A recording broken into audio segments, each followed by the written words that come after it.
Good Morning Business, le pitch. 6h15 sur BFM Business et sur RMC Live. Le pitch ce matin, c'est avec Laurent Coussem. Bonjour, vous êtes directeur général d'Irwin. 1 minute pour pitcher et on débrief. Bonjour, je suis le cofondateur d'Irwino. On est une société qui réalise des outils de formation à la sécurité santé au travail. Et aujourd'hui, je vais vous présenter une solution d'entraînement à l'incendie en réalité augmentée. Le principe, c'est que chacun peut être amené à faire face à un incendie au sein de l'entreprise ou en tant que particulier. Et on aimerait bien que la première fois se passe à l'entraînement. Donc on crée des choses qui vous font vivre le sinistre de manière complètement réaliste. C'est-à-dire que je pourrais déclarer un feu dans le studio, on pourrait dire sur le micro, sur un appareil, et vous donner l'occasion de réagir avec des vrais extincteurs, avec des prises de décision comme est-ce que je peux vraiment agir, est-ce que je vais me mettre en danger, qu'est-ce que je peux faire pour sauver mon outil de travail ou mon appartement, et puis marquer l'esprit de manière réaliste. Aujourd'hui, on a des clients comme la Bibliothèque nationale de France, comme les Archives nationales.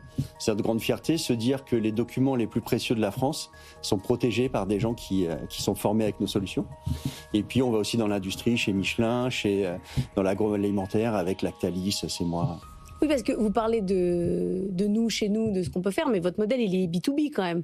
Plutôt B2B. Ouais. Nos clients, c'est des formateurs, donc qui font principalement de la formation obligatoire, formation réglementaire, puisque tous les employeurs doivent faire attention à ce que les collaborateurs ne se mettent pas en danger en cas d'incendie. C'est le premier point important. Et puis ensuite, essayer de sauver l'outil de travail.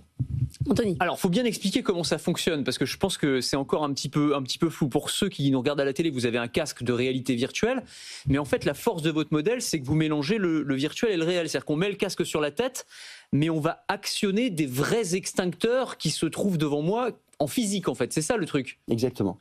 En fait, le principe technique, c'est que le casque filme devant lui et restitue l'image du monde réel à l'intérieur du casque. Donc, quand je mets le casque, je vous vois. Et par un outil digital, je rajoute des feux.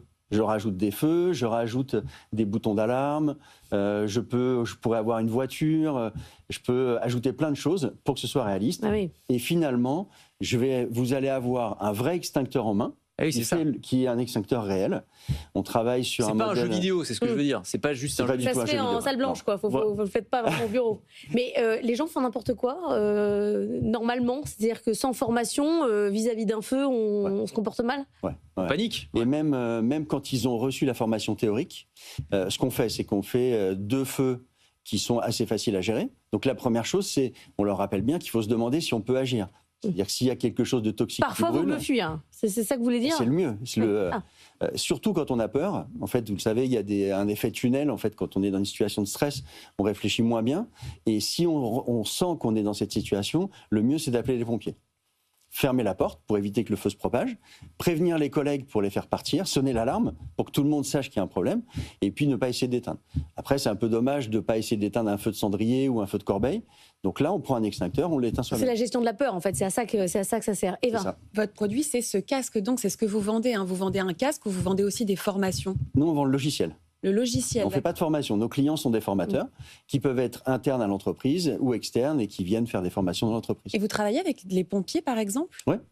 On a énormément de clients qui sont des pompiers, puisque souvent les formateurs incendies, c'est des pompiers. On a des retours sur l'impact que ça peut avoir, ce côté immersif dans la formation, parce que là on parle de la formation à la prévention incendie, ce qui est très bien, mais il y a plein d'autres choses. On peut se former à un métier.